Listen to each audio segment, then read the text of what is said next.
Hello students, welcome to Panchajanya IAS. ನಾನು ನವೀನ್ ಕುಮಾರ್. ಇವತ್ತಿನ the Hindu ಪತ್ರಿಕೆಯ ವಿಶ್ಲೇಷಣೆಗೆ ನಿಮಗೆಲ್ಲರಿಗೂ ಸ್ವಾಗತ. ಮೊದಲನೆಯ ವಿಷಯ, the centre is preparing to initiate a motion in parliament to remove Allahabad High Court justice Yashwant Varma after burned currency notes were found at his residence, with political support being mobilized for the process. ಕೆಲವು ದಿವಸಗಳ ಹಿಂದೆ ನಿಮ್ಗೆ ನೆನಪಿರಬಹುದು, ಅಲಹಾಬಾದ್ನ high court ಅಲ್ಲಿನ ನ್ಯಾಯಮೂರ್ತಿ ಯಶವಂತ್ ವರ್ಮಾ ಅವರ ಮನೆಯಲ್ಲಿ ಕೆಲವು ಸೂಕ್ತ ಕರೆನ್ಸಿ ನೋಟ್ಗಳು ಪತ್ತೆಯಾಗಿತ್ತು. ಹೀಗಾಗಿ ಬೇರೆ ಬೇರೆ ಆಪಾದನೆಗಳು ಅವರ ಮೇಲೆ ಬಂದಿತ್ತು. ಈಗ ಅವರನ್ನ ಹುದ್ದೆಯಿಂದ ತೆಗೆದು ಹಾಕಲಿಕ್ಕೆ ಒಂದು ನಿರ್ಣಯವನ್ನ ಸಂಸತ್ನಲ್ಲಿ ಮಂಡಿಸಬೇಕು. ಅದಕ್ಕೆ ಈಗ ಸರ್ಕಾರ ಪ್ರಯತ್ನ ನಡೆಸ್ತಾ ಇದೆ. ಇದಕ್ಕೆ ರಾಜಕೀಯ ಬೆಂಬಲ ಸಹ ಬೇಕಾಗತ್ತೆ.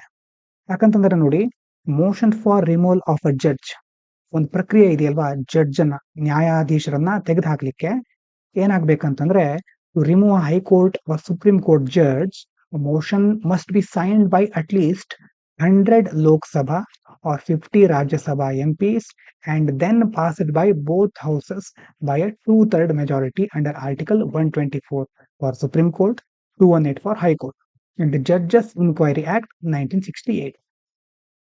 ಏನ್ ಹೇಳ್ತಾ ಇದ್ದಾರೆ ಇಲ್ಲಿ ಗೊತ್ತಾಗತ್ತಾ ಅಂತಂದ್ರೆ, ಒಬ್ಬ ಜಡ್ಜ್ ಉಚ್ಚ ನ್ಯಾಯಾಲಯ ಅಥವಾ ಸರ್ವೋಚ್ಚ ನ್ಯಾಯಾಲಯ ಇದರ ನ್ಯಾಯಾಧೀಶರನ್ನ ವಜಾಗೊಳಿಸ್ಲಿಕ್ಕೆ ಸುಮಾರು ಲೋಕಸಭೆಯ ಸಂಸದರು 100 ಮೆಂಬರ್ಸು ಅಥವಾ ರಾಜ್ಯಸಭೆ ಮೆಂಬರ್ಸು 50 ಮೆಂಬರ್ಸು ಸಹಿ ಮಾಡಿದಂತ ಒಂದು ನಿರ್ಣಯವನ್ನ ಮಂಡಿಸಬೇಕಾಗತ್ತೆ. ಇದನ್ನ ಸಂಸತ್ತಿನ 2 ಸದನಗಳಲ್ಲಿ ಸುಮಾರು 3/2 ಬಹುಮತ, ಆ ಒಂದು ಬಹುಮತದಿಂದ ಅಂಗೀಕರಿಸಬೇಕು.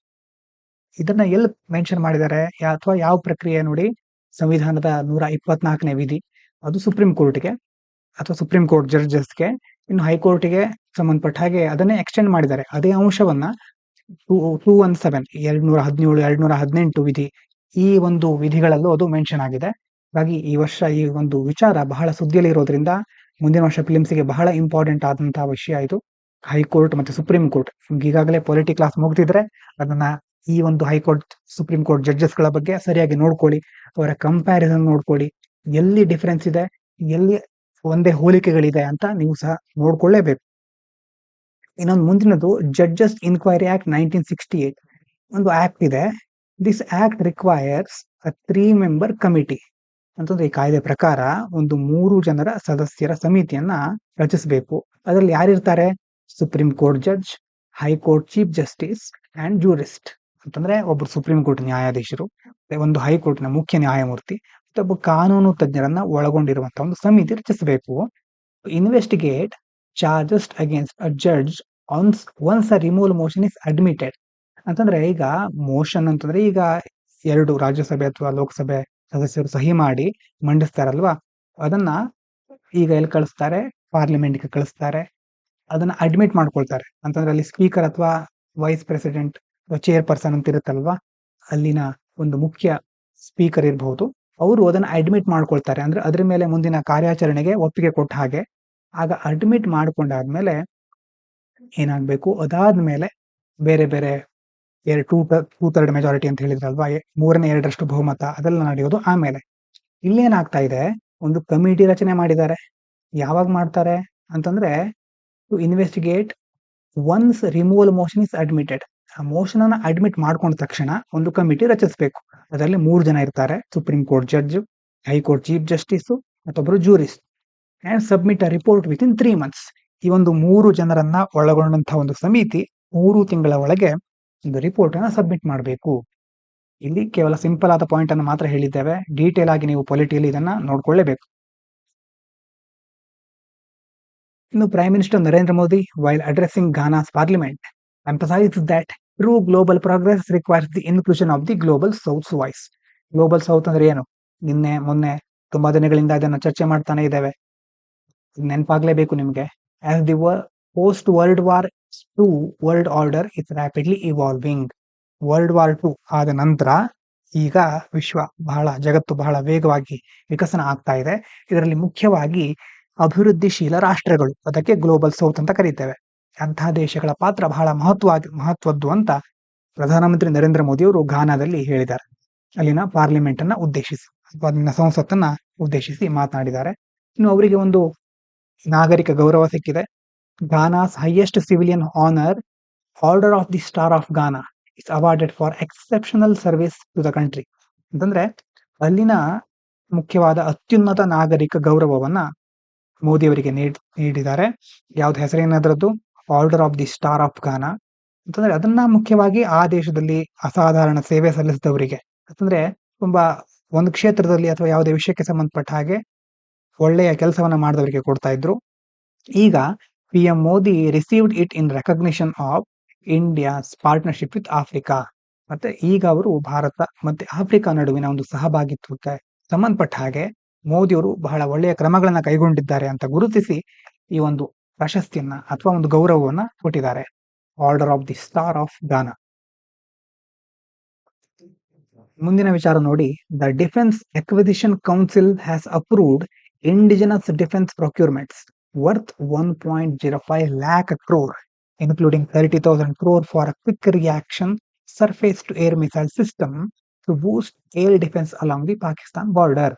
ರಕ್ಷಣೆಗೆ ಬೇಕಾದಂತ ಖರೀದಿಗಳನ್ನ ಮಾಡಿಕೊಳ್ಳಿಕ್ಕೆ ರಕ್ಷಣಾ ಖರೀದಿ ಮಂಡಳಿ ಅಂತ ಇರುತ್ತೆ. ಈಗ ಅದಕ್ಕೆ ಸುಮಾರು 1.05 ಲಕ್ಷ ಕೋಟಿಯಷ್ಟು ಮೌಲ್ಯದ ಸ್ಥಳೀಯವಾದಂಥದ್ದು, ಅಂತಂದ್ರೆ ನಮ್ಮ ದೇಶದಲ್ಲೇ ಡೆವಲಪ್ ಮಾಡಿರುವಂತದ್ದು, ಇಂಡಿಜಿನಸ್ ಅಂತ ಕರಿತೀವಲ್ವಾ, ದೇಶೀಯ ಅಂತ ಹೇಳಬಹುದು, ಅಂತ ದೇಶೀಯ ವಸ್ತುಗಳ ರಕ್ಷಣಾ ವಸ್ತುಗಳ ಖರೀದಿಗೆ ಅನುಮೋದನೆಯನ್ನ ನೀಡಿದ್ದಾರೆ. ಇದರಲ್ಲಿ ಮುಖ್ಯವಾಗಿ ಈ ಭಾರತ ಪಾಕಿಸ್ತಾನ ಗಡಿಯುದ್ದಕ್ಕೂ ಈ ವಾಯು ರಕ್ಷಣೆಯನ್ನು ಹೆಚ್ಚಿಸಲಿಕ್ಕೆ ಸುಮಾರು 30,000 ಕೋಟಿಯಷ್ಟು ಮೌಲ್ಯದ ಈಗ quick reaction surface to air missile. Surface to air ಅಂತಂದ್ರೆ ಇಲ್ಲಿ ನೋಡಿ ಕಾಣಿಸ್ತಾ ಇದೆ, ಸರ್ಫೇಸ್ ಅಂತಂದ್ರೆ ಭೂಮಿ, ಭೂಮಿಯಿಂದ ಆಕಾಶದ ಕಡೆಗೆ ಚಿಮ್ಮುವಂತಹ ಮಿಸೈಲ್, ಅಂತಹ ವ್ಯವಸ್ಥೆಗೆ ಇವು ಸುಮಾರು 30,000 ಕೋಟಿ ಅಷ್ಟನ್ನ ಬಿಡುಗಡೆ ಮಾಡಿದ್ದಾರೆ. ಇನ್ನು ಡಿಫೆನ್ಸ್ ಅಕ್ವಿಸಿಷನ್ ಕೌನ್ಸಿಲ್ ಏನ್ ಹೀಗಂತಂದ್ರೆ ರಕ್ಷಣಾ ಖರೀದಿ ಮಂಡಳಿ, DAC, chaired by the defence minister. Chairperson ಸರಿಯಾಗಿ ನೆನ್ಪಿಟ್ಕೊಳ್ಳಿ, ಯಾರು? ರಕ್ಷಣಾ ಸಚಿವರ ಅಧ್ಯಕ್ಷತೆ ವಹಿಸಿಕೊಂಡಿರ್ತಾರೆ ಇದರದ್ದು. is the highest decision making body in the Ministry of Defense for approving capital acquisitions and granting acceptance of necessity. ಮುಖ್ಯವಾಗಿ ಈಗ ರಕ್ಷಣಾ ಸಚಿವಾಲಯದಲ್ಲಿ ಈಗ ಬಂಡವಾಳ ಸಂಗ್ರಹಣೆ ಮಾಡಬೇಕು ಅಥವಾ ಅನುಮೋದಿಸಬೇಕು, ಮತ್ತೆ ಅವರಿಗೆ ಬೇಕಾದ ಅಗತ್ಯಗಳನ್ನ ಸ್ವೀಕರಿಸಬೇಕಾದ್ರೆ ಅಕ್ಸೆಪ್ಟೆನ್ಸ್ ಆಫ್ ನೆಸೆಸಿಟಿ, ಮುಖ್ಯವಾಗಿ ಇದಕ್ಕೆ ಸಂಬಂಧಪಟ್ಟಂತಹ ನಿರ್ಧಾರಗಳನ್ನ ಕೈಗೊಳ್ಳುವ ಸಂಸ್ಥೆ ಯಾವುದು? ರಕ್ಷಣಾ ಖರೀದಿ ಮಂಡಳಿ.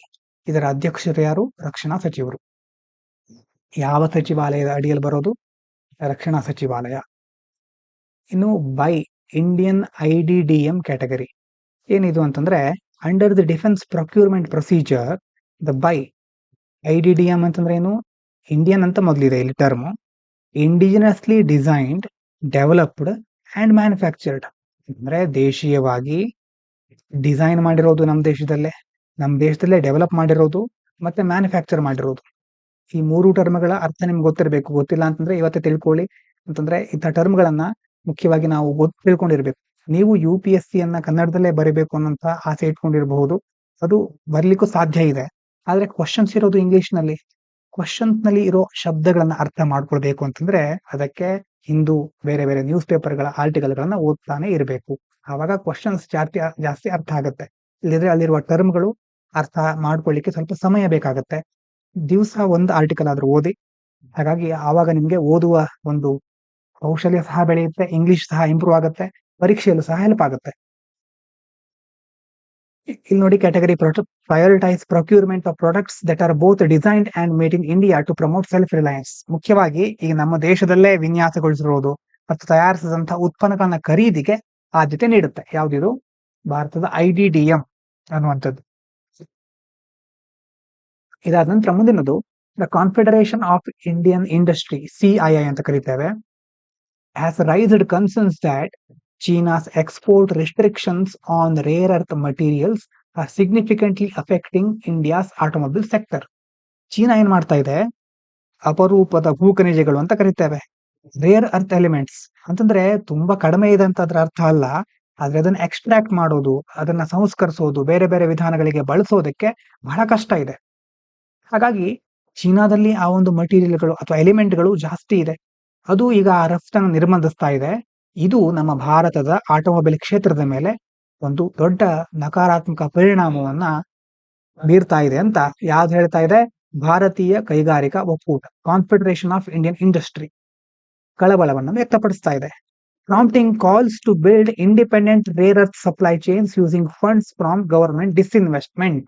ಸರ್ಕಾರ ಏನ್ ಮಾಡಬೇಕು, ಬಂಡವಾಳವನ್ನ ಹಿಂತೆಗೆದುಕೊಳ್ಳು ಅಂತ ಎಷ್ಟೋ ಪ್ರಕ್ರಿಯೆಗಳನ್ನ ಮಾಡ್ತಾ ಇರುತ್ತೆ. ಆ ಬಂಡವಾಳ ಹಿಂತೆಗೆತದ ನಿಧಿಯನ್ನ ಬಳಸ್ಕೊಂಡು ತನ್ನದೇ ಆದಂತಹ ಒಂದು ಅಪರೂಪದ ಭೂಖನಿಜಗಳ ಒಂದು ಪೂರೈಕೆ ಸರಪಳಿಯನ್ನು ನಿರ್ಮಿಸುವುದು. ಇದರ ಅರ್ಥ ಏನು? ಪೂರೈಕೆ ಸರಪಳಿ ಅಂತಂದ್ರೆ ಸಪ್ಲೈ ಚೈನ್ ಮ್ಯಾನೇಜ್ಮೆಂಟ್ ಅಂತ ಹೇಳ್ತೀವಲ್ವಾ. ಪೂರೈಕೆ ಸರಪಳಿ ನಿರ್ವಹಣೆ, ಒಂದು ವಸ್ತು ಎಲ್ಲಿಂದ ಎಲ್ಲಿಗೆ ಬರುತ್ತೆ, ಯಾವ ರೀತಿ ನಿರ್ವಹಣೆ ಆಗುತ್ತೆ, ಲಾಜಿಸ್ಟಿಕ್ಸ್ ಅಂತ ಬರುತ್ತೆ, ಮಿಡ್ಲಲ್ಲಿ ಸರಕು ಸಾಗಣೆ ವಲಯ ಬರುತ್ತೆ. ಹೀಗಾಗಿ ಇದೆಲ್ಲವನ್ನು ನಿರ್ವಹಿಸುವಂತ ಕ್ಷೇತ್ರ ಸಪ್ಲೈ ಚೈನ್ ಮ್ಯಾನೇಜ್ಮೆಂಟ್. ಈಗ ಆ ಸಪ್ಲೈ ಚೈನ್ ಮ್ಯಾನೇಜ್ಮೆಂಟ್ ಅನ್ನ ನಾವು ಹೇಗೆ ನಿರ್ಮಿಸಬೇಕು ಅಂತಂದ್ರೆ, ಈಗ ನಾವು ಚೀನಾದ ಮೇಲೆ ಡಿಪೆಂಡ್ ಆಗಿದ್ದೇವೆ. ಆ ಚೀನಾದ ಮೇಲೆ ಡಿಪೆಂಡೆನ್ಸಿಯನ್ನ ಕಡಿಮೆ ಮಾಡಿ ಬೇರೆ ಬೇರೆ ಕಡೆ ನಾವು ಡೈವರ್ಸಿಫೈ ಮಾಡಬೇಕು, ಮತ್ತೆ ದೇಶೀಯ ಸಂಪನ್ಮೂಲಗಳನ್ನ ಸಮರ್ಥವಾಗಿ ಬಳಸ್ಕೊಳ್ಬೇಕು. ಹಾಗೆ ಆ ರೀತಿ ಭಾರತ ಏನ್ ಮಾಡ್ಬೇಕು, ತನ್ನ ಬಂಡವಾಳ ಹಿಂತೆಗೆತದ ನಿಧಿಯನ್ನ ಬಳಸ್ಕೋಬೇಕು ಅಂತ CII ಹೇಳ್ತಾ ಇದೆ. ರೇರ್ ಅರ್ತ್ ಎಲಿಮೆಂಟ್ಸ್ ಇದರ ಬಗ್ಗೆ ಡೀಟೇಲ್ ಆಗಿ ನೀವು ತಿಳ್ಕೊಳ್ಬೇಕು. ಇಷ್ಟು ಡೀಟೇಲ್ಸ್ ಗಳು ಜಸ್ಟ್ ಒಂದು ಇಂಟ್ರೊಡಕ್ಷನ್ ಗೆ ಸಾಕು. ಆದ್ರೆ ಇದರ ಮೇಲೆ ಈ ವರ್ಷ ಸಹ ಕ್ವಶನ್ ಬಂದಿತ್ತು ಪ್ರಿಲಿಮ್ಸ್ ಅಲ್ಲಿ, ಮುಂದಿನ ವರ್ಷ ಸಹ ಬರಬಹುದು ಬೇರೆ ಬೇರೆ ತರದಲ್ಲಿ. ಸರಿಯಾಗಿ ನೋಡ್ಕೊಳ್ಳಿ. Rare earth elements group of 17 metal essential for high-tech industries, especially in electric vehicle motors, wind turbines, and electronics, with China currently dominating global supply.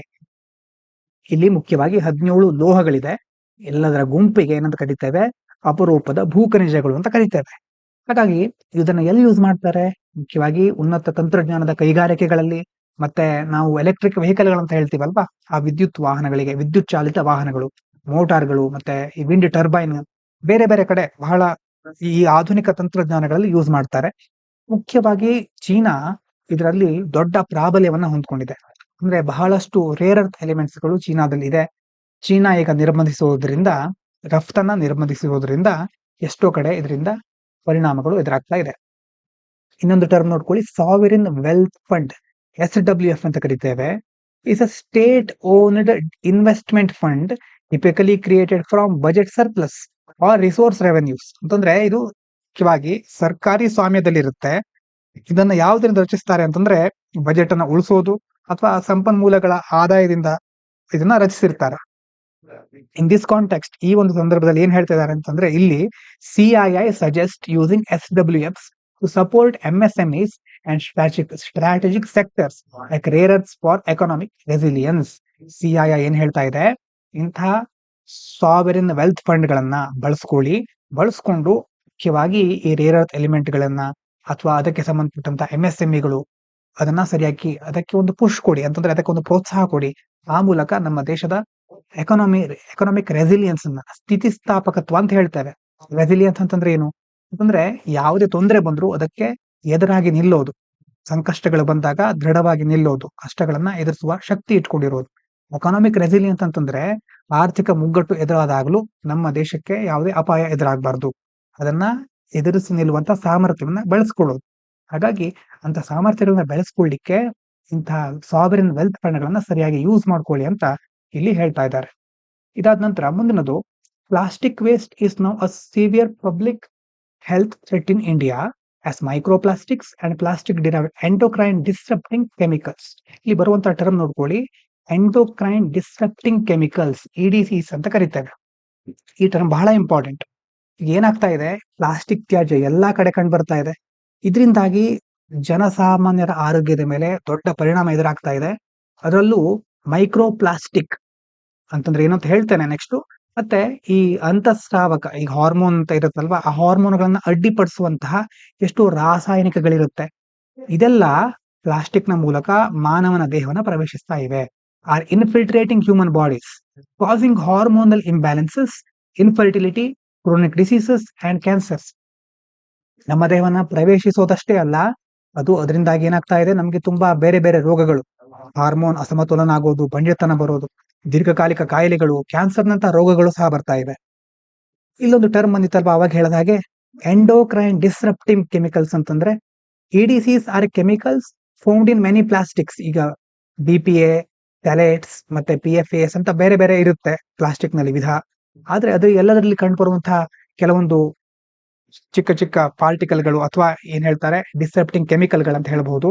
ಏನ್ ಮಾಡುತ್ತೆ ಕೆಮಿಕಲ್ ಅಂತಂದ್ರೆ that mimic or block hormones such as estrogen and testosterone, disrupting reproductive, metabolic, and immune systems even at very low exposure levels. ಈ ಕೆಲವೊಂದು ರಾಸಾಯನಿಕಗಳು ನಮ್ಮ ದೇಹದಲ್ಲಿ oestrogen level ಇರುತ್ತೆ, testosterone ಇರುತ್ತೆ. ಇಂತಹ ಟೆಸ್ಟೋಸ್ಟಿರಾನ್ ಅನ್ನ ಅನುಕರಿಸುತ್ತೆ. ಅಂತಂದ್ರೆ ಮಿಮಿಕ್ ಮಾಡೋದು ಅಂತಂದ್ರೆ ದೇಹಕ್ಕೆ ನಿಜವಾದ ಈಸ್ಟ್ರೋಜನ್ ಯಾವುದು ಅಥವಾ ಈ ಒಂದು ಇಡಿಸಿ ಇಂದ ಮಿಮಿಕ್ ಮಾಡ್ತಾ ಇರುವಂತ ಈಸ್ಟ್ರೋಜನ್ ಯಾವುದು, ನಕಲಿ ಯಾವುದು ರಿಯಲ್ ಯಾವುದು ಅಂತ ಗೊತ್ತಾಗೋದಿಲ್ಲ. ಅವಾಗ ಏನಾಗ್ಬಿಡುತ್ತೆ, ಈ ಈಸ್ಟ್ರೋಜನ್ ಟೆಸ್ಟೋಸ್ಟೆರಾನ್ ಇಂದ ಆಗ್ತಾ ಇರತಕ್ಕಂತ ಬೇರೆ ಬೇರೆ ಕ್ರಿಯೆಗಳಿರುತ್ತಲ್ವಾ, ಸಂತಾನೋತ್ಪತ್ತಿ ಮತ್ತೆ ಮೆಟಬಾಲಿಸಂ, ಚಯಾಪಚಯ ಕ್ರಿಯೆ ಮತ್ತೆ ರೋಗ ನಿರೋಧಕ ವ್ಯವಸ್ಥೆ, ಇದೆಲ್ಲ ಅಡ್ಡಿ ಆಗ್ತಾ ಹೋಗುತ್ತೆ. ಮತ್ತೆ ಇನ್ನೊಂದು ನೋಡಿ, even at very low exposure levels, ಸ್ವಲ್ಪ ಪ್ರಮಾಣದಲ್ಲಿ ನಮ್ಮ ದೇಹದೊಳಗಡೆ ಹೋದ್ರೂ ಸಹ ಇದರ ಪರಿಣಾಮ ದೊಡ್ಡದಾಗಿರುತ್ತೆ. ಇನ್ನು ಮೈಕ್ರೋಪ್ಲಾಸ್ಟಿಕ್ಸ್ ಅಂತಂದ್ರೆ ಏನು? Plastic particles smaller than 5 millimeter that can enter the human body, air, water, or food and have been detected in human blood, semen, placenta, and lungs with links to reduced fertility and chronic health disorders. ಅಂತಂದ್ರೆ ಇದು ಸುಮಾರು 5 ಮಿಲಿಮೀಟರ್ಗಿಂತ ಕಡಿಮೆ ಗಾತ್ರದ plastic ಕಣ, ಅದಕ್ಕೆ ಏನಂತ ಕರಿತೇವೆ? Micro plastic. ಇದು ಬೇರೆ ಬೇರೆ ವಿಧಾನಗಳಿಂದ ಹೋಗಬಹುದು. ಆಹಾರದ ಮೂಲಕ ಅಥವಾ ಗಾಳಿ, ನೀರು, ಹೀಗೆ ಬೇರೆ ಬೇರೆ ವಿಧಾನದ ಮೂಲಕ ನಮ್ಮ ದೇಹವನ್ನ ಪ್ರವೇಶಿಸಬಹುದು. ಮತ್ತೆ ಇದು ನಮ್ಮ ರಕ್ತ, ವೀರ್ಯ, ಜರಾಯು ಅಥವಾ ಶ್ವಾಸಕೋಶದಲ್ಲಿ ಸಿಗುತ್ತೆ. ಅಂತಂದ್ರೆ ಅಲ್ಲೆಲ್ಲ ಪತ್ತೆ ಆಗ್ತಾ ಇದೆ. ವಿಜ್ಞಾನಿಗಳು ಚೆಕ್ ಮಾಡಿದಾಗ ಇಲ್ಲಿ ಮಾನವನ ದೇಹದಲ್ಲಿ ಇದರ ಪ್ರಮಾಣ ಕಂಡು ಬರ್ತಾ ಇದೆ. ಇದರಿಂದ ಏನಾಗುತ್ತೆ ಅಂತ ಅವಾಗ ನೋಡಿದ್ವಿ. ಅಂತಂದ್ರೆ ಸಂತಾನೋತ್ಪತ್ತಿ ಆಗಿರ್ಬಹುದು ಅಥವಾ ಫರ್ಟಿಲಿಟಿಗೆ ಸಂಬಂಧಪಟ್ಟಿದ್ದು ಮತ್ತೆ ದೀರ್ಘಕಾಲಿಕ ಸಮಸ್ಯೆಗಳು ಇದರಿಂದ ಬರ್ತಾ ಹೋಗುತ್ತೆ ಮುಂದೆ.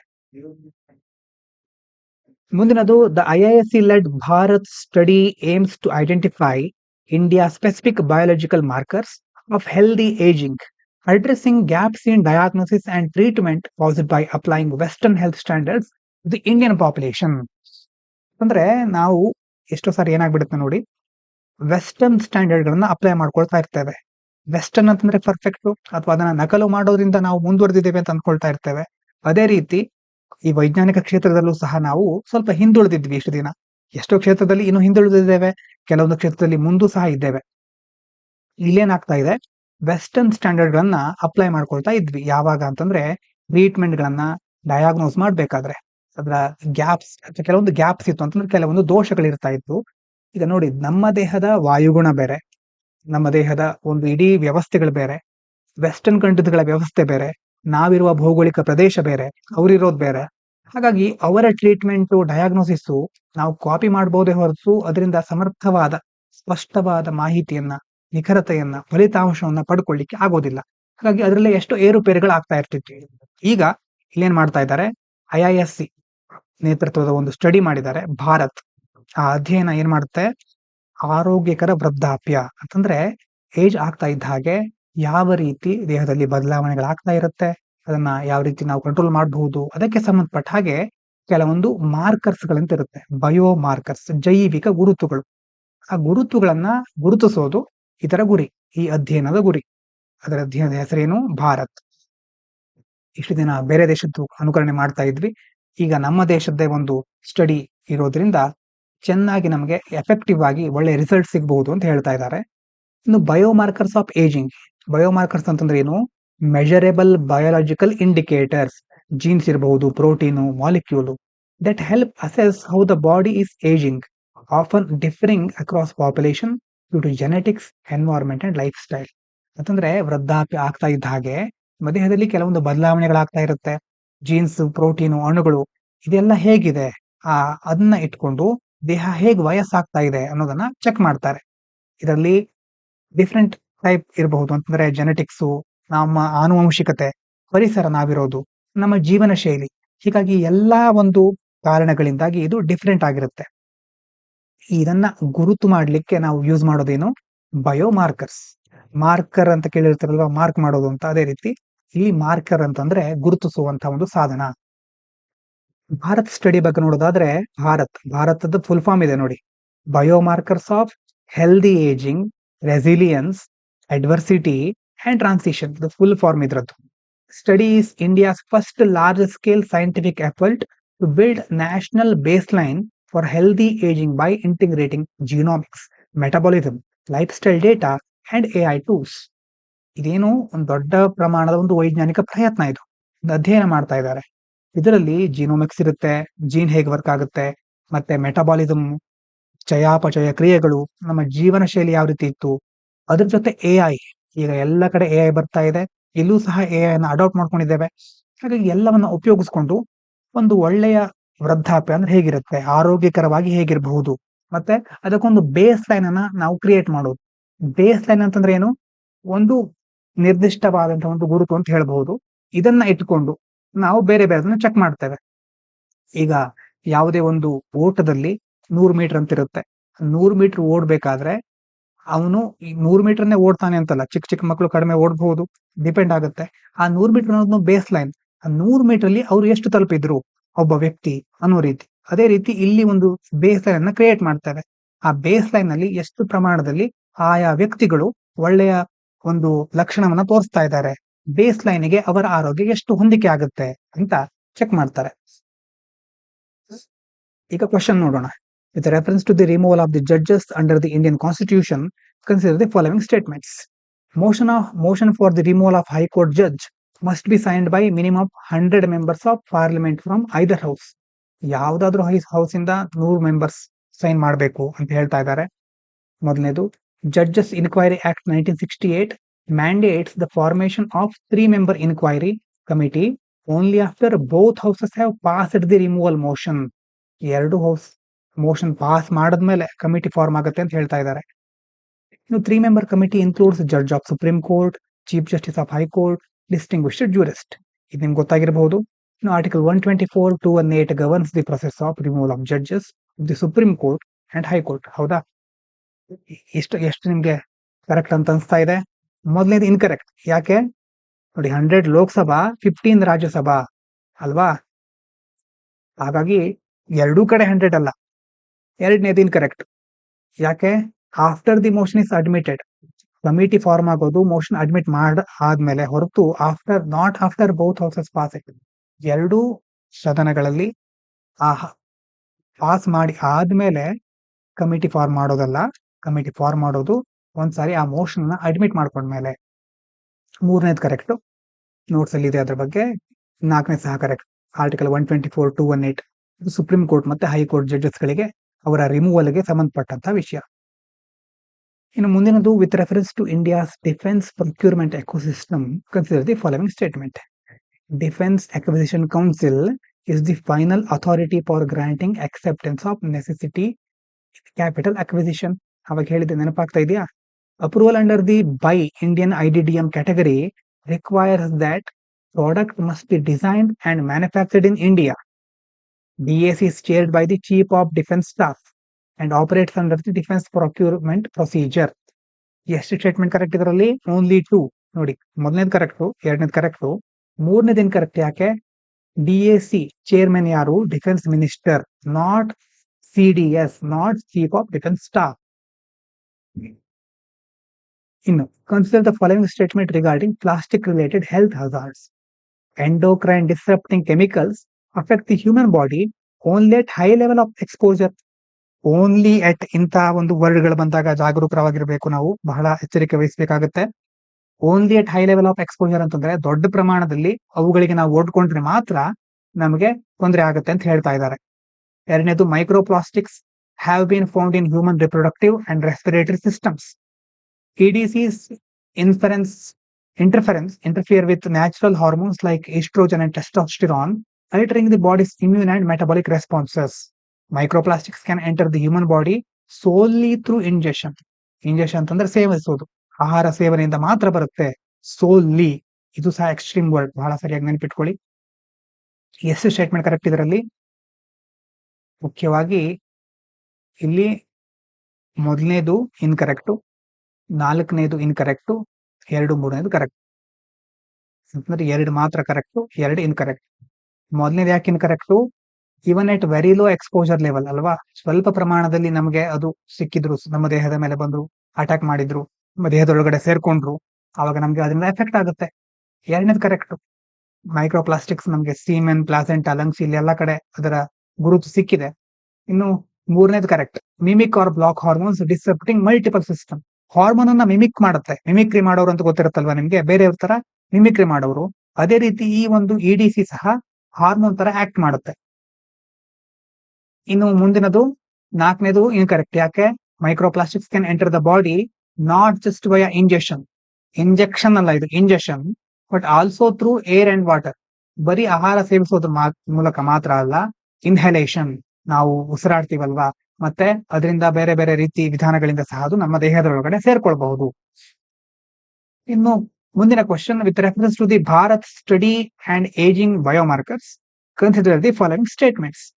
The Bharat study integrates genomics and lifestyle data, but does not include AI-based tools in its methodology. AI tool ಇಲ್ವಾ ಇದರಲ್ಲಿ? ಅದನ್ನ ಯೂಸ್ ಮಾಡ್ತಿಲ್ವಾ ನಾವು?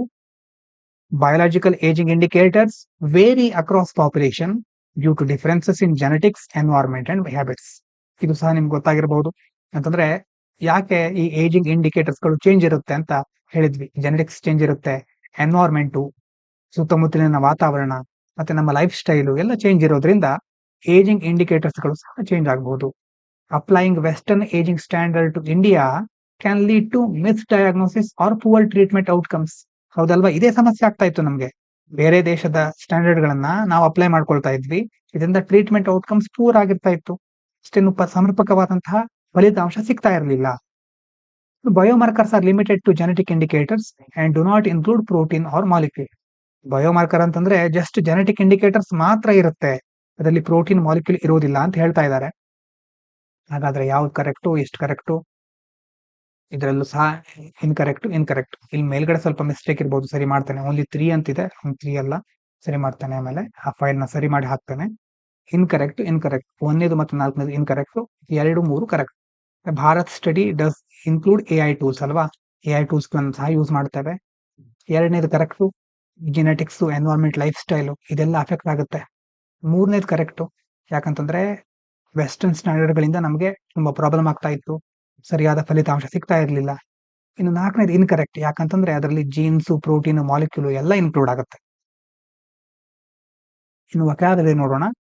The young recruit still callow from training. ಹೊಸದಾಗಿ ಒಬ್ಬರನ್ನ ಕೆಲಸಕ್ಕೆ ಸೇರಿಸ್ಕೊಂಡಿದ್ದಾರೆ. ಸ್ಟಿಲ್ ಕ್ಯಾಲೋ ಅಂತಂದ್ರೆ ಅನನುಭವಿ, ಅಂತಂದ್ರೆ ಅಪಕ್ವ. ಹಸಿ ಅಂತ ಯಾವಾಗ ಹೇಳ್ತಾರೆ? ಹಸಿ ಗೋಡೆ ಅಂತ ಹೇಳ್ತಾರಲ್ವಾ, ಹಸಿ ಗೋಡೆ ಅಂತ ಕೆಲವೊಂದ್ಸರಿ ಕರೀತಾರೆ. ಅಂತಂದ್ರೆ ಇನ್ನೂ ಸಹ ಫ್ರೆಶರ್, ಯಾವುದೇ ಅನುಭವ ಯಾವುದೇ ಅನುಭವ ಇರಲಿಲ್ಲ. ಫ್ರಾಮ್ ಟ್ರೈನಿಂಗ್ ಸಹ ಇರಲಿಲ್ಲ. Afforded a tendentious argument against the mission's feasibility ಅಂತಂದ್ರೆ ಕಾರ್ಯಸಾಧ್ಯತೆ. ಆ ಒಂದು ಯೋಜನೆ ಸಮರ್ಪಕವಾಗಿ ಆಗೋಕೆ ಸಾಧ್ಯ ಇದೆಯಾ ಅನ್ನೋದ್ರ ಕುರಿತಾಗಿ ಏನ್ ಮಾಡ್ದ ಹೊಸದಾಗಿ ಸೇರ್ಕೊಂಡವರು? ಏನ್ ಮಾಡ್ದ? ಟೆಂಡೆನ್ಷಿಯಸ್ ಆರ್ಗ್ಯುಮೆಂಟ್. ಟೆಂಡೆನ್ಷಿಯಸ್ ಅಂತಂದ್ರೆ ಉದ್ದೇಶಪೂರ್ವಕವಾಗಿ ಅದರ ವಿರುದ್ಧ ವಾದ ಮಾಡೋದು. Leading to an immediate confutation. ಅದ್ರಿಂದ ಏನಾಯ್ತು? ಇಮಿಡಿಯೇಟ್ ಆಗಿ ಒಂದು confutation from the seasoned commander. Commander ಮೊದಲಿಂದ ಇದ್ದವರು ಅದನ್ನ ವಿರೋಧಿಸಿದ್ರು, ಅದನ್ನ ಖಂಡಿಸಿದ್ರು. ಕಾನ್ಫ್ಯೂಟೇಷನ್ ಅಂತಂದ್ರೆ ಖಂಡಿಸೋದು. There was a grudging acceptance for his inexperience. Grudging ಅಂತಂದ್ರೆ ರಿಲಕ್ಟೆಂಟ್, ಅನ್ವಿಲ್ಲಿಂಗ್, ಅಷ್ಟೇನು ಇಷ್ಟ ಇಲ್ಲ ಅಥವಾ ಅಸಂತೋಷ ಅಂತ ಹೇಳ್ಬಹುದು. ಅವನ ಎಕ್ಸ್ಪೀರಿಯನ್ಸ್ ಇಲ್ಲದೆ ಇರೋದ ಕುರಿತಾಗಿ ಎಲ್ಲರೂ ಅಸಂತೋಷವನ್ನು ವ್ಯಕ್ತಪಡಿಸಿದ್ರು. ಅಷ್ಟೇನು ಸಮರ್ಪಕವಾಗಿ ಅವರಿಗೆ ಅದು ಅನ್ಸ್ಲಿಲ್ಲ. But the commander quickly move to forfend any further doubts about the strategy. ಆದ್ರೆ ಕಮಾಂಡರ್ ಇದ್ರಲ್ವಾ, ಅವರು ತಕ್ಷಣ ಮೂವ್ ಟು ಫೋರ್ಫೆಂಡ್ ಅಂತಂದ್ರೆ ಏನೇ ಮುಂದೇನಾದ್ರೂ ಡೌಟ್ ಬರದ ಹಾಗೆ ತಡಿಲಿಕ್ಕೆ. ಫೋರ್ಫೆಂಡ್ ಅಂದ್ರೆ ಅವಾಲ್ಟ್, ಪ್ರಿವೆಂಟ್, ತಡೆಯೋದು, ನಿವಾರಿಸೋದು, ಇದನ್ನು ತಪ್ಪಿಸ್ಲಿಕ್ಕೆ ಮುಂದಿನ ಸ್ಟ್ರಾಟಜಿನ ಎಲ್ರಿಗೂ ತಿಳಿಸಿದ್ರು. ಇವಿಷ್ಟು ಇವತ್ತಿನ ಮುಖ್ಯವಾದ ವಿಚಾರಗಳು. ಎಲ್ರಿಗೂ ಧನ್ಯವಾದಗಳು. ಇದು ಪಾಂಚಜನ್ಯ IAS.